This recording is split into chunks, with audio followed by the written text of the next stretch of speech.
Sħubija bejn il-Gvern, il-Caritas u l-Fondazzjoni Alf Mizzi għadha qed tħalli l-frott wara 5 snin ta' ħidma soċjali mill-Fondazzjoni Dar Elena li tmexxi 3 residenzi: Dar Papa Franġisku, Dar Maria Dolores u Residenza Riċ.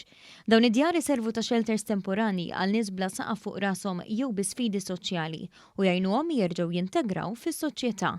F'Dar Papa Franġisku, fis-sena li l-Fondazzjoni qed tiċċelebra l-5 sena ta' ħidma fil-komunità, iċ-Chairman tal-Bord tal-Fondazzjoni nota kif fl-aħħar 5 snin kien hemm numru ta' stejjer ta' suċċess fost persuni li ġew bżonn l-għajnuna. Pereżempju f'dan 5 snin kellna nies li ħadu diploma mill-università. Kellna nies li sabu dar ġdida għalihom għall-familja tagħhom. Kellna nies li sabu xogħol. Dan huwa il-long term success ta' dan il-proġett.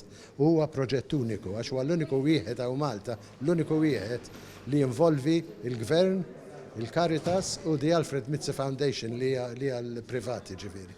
Il-Ministru għall-Ġustizzja Soċjali Michael Falzon qal li din is-sena il-Gvern alloka somma ta' 835,000 euro biex jassigura aktar ħidma soċjali permezz ta' dawn ir-residenzi. U mudell li l-lum 5 years down the road nistgħu ngħidu li huwa mudell li rnexxa.